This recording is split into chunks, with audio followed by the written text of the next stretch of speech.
अस्सलाम वालेकुम dear students. जैसे कि हमने चैप्टर 8 स्टार्ट किया हुआ था एलिफेटिक हाइड्रोकार्बन्स के बारे में, तो उसका हमने इंट्रोडक्शन की बात करी और उसके बाद उसके हमने नोमेनक्लेचर को डिस्कस किया।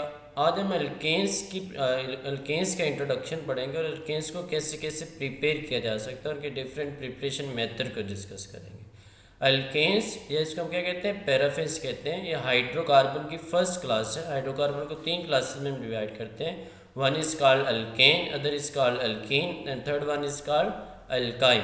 तो अल्केन का दूसरा नाम होता है पैराफिन्स। पैराफिन्स ये नाम आप पहले सुन चुके हैं। ये लैटिन वर्ड से लिया गया। लैटिन मीन आपके पास पैरम, लैटिन में पैरम को क्या कहते हैं, लिटल, और फिन्स मीन क्या आता है, एफिनिटी। तो मतलब इसका मीन क्या बनेगा, लिटिल एफिनिटी। तो ये अल्केन्स जो होते हैं इनकी जो रिएक्टिविटी होती है वो बहुत कम होती है। अब वो क्यों कम होती है वो फिर हम आगे भी एक्सप्लेन करेंगे, लेकिन अभी हम इसके इंट्रो की बात करने हैं। तो ये alkanes are the simplest organic compound. ये सबसे सिंपलेस्ट ऑर्गेनिक कंपाउंड जिनके अंदर कार्बन हाइड्रोजन होता है, और इनका जो जनरल फार्मूला है CnH2n+2। यानी इससे आपको अगर कार्बन का नंबर पता है तो आप हाइड्रोजन के नंबर क्या कर सकते हैं, पता लगा सकते हैं। लेट से आपके पास कार्बन के नंबर है 10, तो हाइड्रोजन के नंबर क्या आ जाएंगे हमारे पास, यानी 2 × 10 आपके पास क्या आ जाएगा 20, प्लस आपके पास क्या आ जाएगा 22 हो जाएंगे। इस तरह कार्बन के नंबर है 12, तो हाइड्रोजन के क्या आ जाएंगे, यानी आपके पास 24 + 2 क्या आ जाएगा 26। तो इस तरह आप इसको लर्न कर सकते हैं कि जितने कार्बन के नंबर हैं हाइड्रोजन के नंबर क्या होंगे उससे डबल, और उसमें प्लस क्या कर देना आपने 2 कर देना। अल्केन्स को हम क्या कहते हैं, सेचुरेटेड हाइड्रोकार्बन कहते हैं, बिकॉज इनके अंदर जितनी भी वैलेंसीज होती हैं वो सारी के सारी क्या होती हैं, सेटिस्फाई होती हैं थ्रू सिंगल बॉन्ड। इस वजह से इसको हम सेचुरेटेड हाइड्रोकार्बन कहते हैं। इसके सबसे सिंपलेस्ट मेंबर जो है वो मीथेन है, जिसके अंदर एक कार्बन होता है और 4 हाइड्रोजन इसके साथ अटैच होता है, CH4 इसका फॉर्मूला। अब इसकी हम हिब्रिडाइजेशन की बात कर लेते हैं कि इसके अंदर जो ओवरलैपिंग होती है वो किस तरह से हो रही है। तो ये sp3 हिब्रिडाइज होती है, यानी ओवरलैपिंग के बारे में हमने पढ़ा हुआ है कि sp3, sp2, sp जिनके अंदर सारे सिंगल बॉन्ड होते हैं उसके अंदर sp3 हिब्रिडाइजेशन होती है। तो ये अल्केन्स के अंदर सारे के सारे सिंगल बॉन्ड है, इस वजह से ये sp3 हिब्रिडाइज है। तो अब ऐसा मॉलिक्यूल जो sp3 हिब्रिडाइज होता है उसकी जो जियोमेट्री होती है वो क्या होती है, टेट्राहेड्रल जियोमेट्री होती है। क्या होती है, टेट्राहेड्रल जियोमेट्री होती है। इसका एंगल क्या होता है 109.5 होता है। अब हम डिस्कस करते हैं जनरल मेथड्स ऑफ प्रिपरेशन इन एल्केन को किन किन मेथड के थ्रू प्रिपेयर कर सकते हैं। यहाँ पे मोस्ट कॉमन मेथड हम पढ़ेंगे। तो सबसे फर्स्ट वन है हाइड्रोजिनेशन ऑफ अनसेचुरेटेड हाइड्रोकार्बन, यानी अनसेचुरेटेड हाइड्रोकार्बन जिनके अंदर डबल और ट्रिपल बॉन्ड होता है, यानी एल्केन और एल्काइन को हाइड्रोजिनेट करेंगे। और इसका दूसरा नेम है सेबेटर सेंड्रन्स रिएक्शन। ये सेंड्रन्स आना ENS है। तो सेबेटर इसका पूरा नाम था पॉल सेबेटर, और इसका था जीन बैप्टिस्ट सेंड्रन। ये 2 साइंटिस्ट थे, इनका डिफरेंट वर्क था और उनका वर्क सिमिलर था, इस वजह से उसको क्या कर दिया गया एक जगह पे मर्ज कर दिया गया। अब इसमें हम करते क्या है, हाइड्रोजिनेशन करते हैं। हाइड्रोजिनेशन हम क्या करते हैं, कैटालिस्ट की प्रेजेंस में करते हैं। कैटालिस्ट क्या होता है, यहाँ पे निकल यूज़ कर लेते हैं, और टेम्परेचर जो होता है वो 200 to 300 डिग्री सेल्सियस टेम्परेचर होता है। तो ये हमारे पास जनरल फार्मूला है कि हम हाइड्रोजनेशन जब करते हैं तो ये देखिए CH डबल बॉन्ड CH2, यहाँ ये एल्कीन है और ये साथ R लगा हुआ है। R यहाँ पे क्या कर रहा है, हाइड्रोजन या किसी एल्काइल को रिप्रेजेंट कर रहा है। इसका मतलब क्या है कि कोई भी एल्कीन हो सकती है, यानी अगर आप यहाँ पे हाइड्रोजन R की जगह पे हाइड्रोजन लगा देंगे तो ये ईथीन बन जाएगी। अगर आप R की जगह पे मिथाइल लगा देंगे तो ये क्या बन जाएगी, प्रोपीन बन जाएगी। अगर आप R की जगह पे इथाइल लगा देंगे तो क्या बन जाएगी, आपके पास ब्यूटाइल यानी आपके पास ब्यूटाइल बन जाएगी। तो इस तरह आपके पास क्या होता है, ये R को वेरी करके आप क्या कर सकते हैं, डिफरेंट अल्कीन को यहाँ पे प्लेस कर सकते हैं। तो अल्कीन को जब आपने क्या करना है, हाइड्रोजन से रिएक्शन करवाना है, ये कैटालिस्ट है और ये टेम्परेचर ये आपको लिखना होगा। अब इसमें क्या होगा कि ये डबल बॉन्ड ब्रेक हो जाएगा। जब डबल बॉन्ड ब्रेक हो जाएगा तो इस कार्बन का एक बॉन्ड फ्री और इस कार्बन का एक बॉन्ड फ्री, तो यहाँ से एक हाइड्रोजन इस कार्बन के साथ और एक हाइड्रोजन इस कार्बन के साथ क्या बन जाएगा, RCH2, और ये सिंगल बॉन्ड यहाँ पर क्या आ जाएगा CH3। तो यहाँ पे आप ये देख सकते हैं, यहाँ CH2 सिंगल बॉन्ड क्या आ गया, CH3 आ गया। अब ये इसकी एग्जांपल देखिए, R की जगह पे क्या लिखा गया, हाइड्रोजन लिखा गया, तो क्या बन गई है, ethene plus hydrogen, double bond break होगा तो एक कार्बन इसके साथ हाइड्रोजन आ जाएगा और इस कार्बन के साथ हाइड्रोजन आ जाएगा। अब इस तरह आप फर्दर एग्जांपल्स भी लिख सकते हैं और लिखेंगे भी कि यहाँ पे R की जगह पे मिथाइल पुट कर दें, प्रोपीन ले लें। R की जगह पे इथाइल पुट कर दें, ब्यूटीन ले लें। R की जगह पे प्रोपाइल पुट कर दें, पेंटीन ले लें। सबका अगर आप रिएक्शन करवाएंगे तो उससे करस्पॉन्डिंग क्या बनते जाएंगे, उनके प्रोडक्ट्स बनते जाएंगे। तो इसमें आप कई एग्जांपल इसमें दे सकते हैं।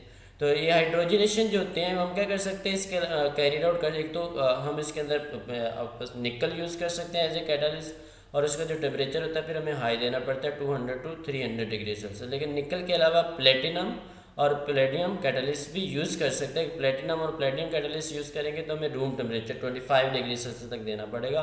बट इसकी रीज़न ये है कि ये जो कैटलिस्ट प्लेटिनम और प्लेटिनम होते हैं ये एक्सपेंसिव होते हैं, इस वजह से हम क्या करते हैं फिर निकल को ही प्रेफर करते हैं। अब इसकी इंपॉर्टेंस है इंडस्ट्रियल प्रिपरेशन के अंदर। इंडस्ट्रियल में हम क्या करते हैं, जो वेजिटेबल घी होता है ये सेचुरेटेड हाइड्रोकार्बन होता है, इसको हम प्रिपेयर करते हैं फ्रॉम वेजिटेबल ऑयल। उसके अंदर अनसेचुरेटेड फैट्स होते हैं, तो अनसेचुरेटेड फैटी एसिड्स को हमने सेचुरेटेड फैटी एसिड के अंदर कन्वर्ट करना होता है। तो सिंपल हम क्या करेंगे, हाइड्रोजिनेशन करेंगे, और हाइड्रोजिनेशन किसकी प्रेजेंस में करेंगे, निकल की प्रेजेंस में, और टेम्परेचर ये प्रोवाइड कर देंगे तो हमारे पास क्या बन जाएगा, वेजिटेबल घी बन जाएगा। और जितनी भी वेजिटेबल घी बनाने वाली इंडस्ट्रीज है वो इस मैकेनिज्म को फॉलो कर रही होती है।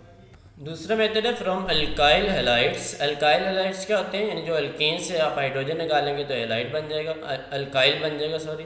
अल्काइल के साथ आप हैलोजन लगाएंगे तो वो अल्काइल हैलाइड बन जाएगा। और अल्काइल हैलाइड को हम रिप्रेजेंट करते हैं RX की फॉर्म में। R अल्काइल को रिप्रेजेंट कर रहा है और X हैलाइड को रिप्रेजेंट कर रहा है। तो अब अल्काइल हैलाइड से हम अल्केन को प्रिपेयर करने जा रहे हैं, तो अल्काइल हैलाइड से कैसे प्रिपेयर करेंगे, तो हम इसका क्या करवाएंगे, रिएक्शन करवाएंगे with zinc in the presence of an aqueous acid, यानी जिंक की प्रेजेंस में, यानी अल्काइल हैलाइड को जिंक की प्रेजेंस में क्या करवाएंगे, एक्वस एसिड के साथ मिक्स कर देंगे तो हमारे पास अल्केन बन जाएगा। तो यहाँ पे आप ये रिएक्शन देखिए, ये हमारे पास है अल्काइल हैलाइड, उसका रिएक्शन हम करवा रहे हैं जिंक के साथ, प्लस हमारे पास क्या आ गया, ये एक्वस एसिड HX आ गया, क्योंकि एक्वस फॉर्म में है तो इस वजह से इसके आयंस ज़्यादा हैं तो इसको हमने आयंस की फॉर्म में लिख दिया। अब इसमें क्या होगा कि जो जिंक की वैलेंसी है वो कितनी होती है, 2 होती है। तो ये जिंक आपके पास पॉजिटिव है तो ये क्या करेगा, नेगेटिव आयन के साथ कंबाइन हो जाएगा। तो नेगेटिव आयन कौन से हैं, X नेगेटिव, और ये यहाँ पे इस X पे भी नेगेटिव है, तो ये Z क्या करेगा, इन दोनों X के साथ बॉन्ड बना लेगा, इन दोनों X को कैप्चर कर लेगा, तो क्या बन गया ZnX2।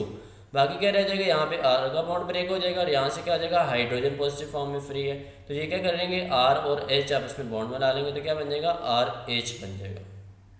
अब इस R की जगह पे हमने मिथाइल पुट कर दिया और X की यहाँ पे हमने आयोडाइड पुट कर दिया, जिंक है और H पॉजिटिव, और साथ हमने X की यहाँ पे क्या लिख दिया, I नेगेटिव लिख दिया, तो क्या बन जाएगा Zn(I2) और प्लस क्या बन जाएगा, यहाँ पे CH3 और यहाँ से हाइड्रोजन क्या बन जाएगा, CH4 बन जाएगा। अब ये हमारे पास नेक्स्ट रिएक्टेंट है, इसमें क्या जिंक और HBr ऐड कर रहे हैं तो ये क्या आ जाएगा, Zn यहाँ से Br और यहाँ से Br निकाल लेगा और यहाँ पे कार्बन का बॉन्ड फ्री हो जाएगा और ये हाइड्रोजन इसके साथ जाके लग जाएगा, तो क्या बन गया CH3 CH2, पहले CH था अब क्या बन गया CH2, साथ CH3 लगा हुआ प्लस Zn Br2 आ जाएगा, Br2 आपने यहाँ पर लिखना है। अब नेक्स्ट स्टेप है कि हम अल्काइल हैलाइड से एक दूसरे तरीके से भी यानी जिंक को ऐड किए बगैर क्या कर सकते हैं, अल्केन को प्रिपेयर कर सकते हैं। इसमें हम क्या कर रहे थे, यानी आपके पास जो अल्काइल हैलाइड्स है उसमें से ब्रोमीन को निकाल रहे थे with the help of zinc, यानी जिंक पहले ब्रोमीन को निकाल रहा था फिर वहाँ पे आके हाइड्रोजन अटैच हो रहा था। अब हम क्या करते हैं, यहाँ पे जिंक को ऐड नहीं करते, एक और हमारे पास रिएक्शन है इसको कहते हैं हाइड्रोजिनोलाइसिस। हम क्या करते हैं, RX अल्काइल हैलाइड है, जिंक को ऐड नहीं करते, हाइड्रोजन को डायरेक्टली ऐड कर देते हैं और यहाँ पे हमारे पास कैटलिस्ट है प्लेटिनम चारकोल, ये कैटलिस्ट है और हाई टेम्परेचर होगा तो ये क्या करेगा, जो हाइड्रोजन होगा वो डायरेक्टली आगे बॉन्ड ब्रेक करेगा और यहाँ से क्या करेगा, हेलोजन को निकालेगा। ये जो काम था ऊपर जिंक कर रहा था, यहाँ पे ये जो काम है हाइड्रोजन कर रहा है, इस वजह से इसको हम क्या कहते हैं, हाइड्रोजिनोलाइसिस, यानी हाइड्रोजन क्या करता है, बॉन्ड को ब्रेक करता है। तो जब हाइड्रोजन यहाँ से बॉन्ड को ब्रेक करेगा तो हाइड्रोजन पे नेगेटिव चार्ज है, तो ये एक नेगेटिव चार्ज एक हाइड्रोजन के साथ अटैच होकर क्या बना देगा, HX बना देगा और यहाँ पे R फ्री रह गया और इधर से एक हाइड्रोजन निकल गया था, एक हाइड्रोजन रह गया तो वो यहाँ पे इसके साथ जाके अटैच हो जाएगा तो क्या बन जाएगा, RH बन जाएगा। तो हमारे पास RH मतलब क्या है, यहाँ पे अल्केन प्रिपेयर हो गया। अब इसको भी आप एग्जांपल्स इसकी फर्दर दे सकते हैं, R की जगह पे CH3, X की जगह पे Cl लिख लें तो यहाँ पे H2, तो आपके पास क्या बन जाएगा, HCl प्लस क्या बन जाएगा, CH4 बन जाएगा। फिर आप यहाँ पे इथाइल लगा लें, प्रोपाइल लगा लें, ब्यूटाइल लगा लें, कुछ भी लगाते जाएंगे तो आपके एग्जांपल्स क्या होते जाएंगे, जनरेट होते जाएंगे। दूसरा 3-4 एग्जांपल आपने इसके रिलेटेड कर लेने और ये इंपॉर्टेंट शॉर्ट क्वेश्चन भी है, हाइड्रोजिनोलाइसिस। तो इसको आपने ये 2 प्रिपरेशन मेथड हमने पढ़ ली, one is called hydrogenation of unsaturated hydrocarbon and second one is called from alkyl halide. तो इसके रिएक्शंस की आपने प्रैक्टिस कर लेनी और कैटालिस्ट टेम्परेचर आपने अच्छी तरह लिख लेना। ओके।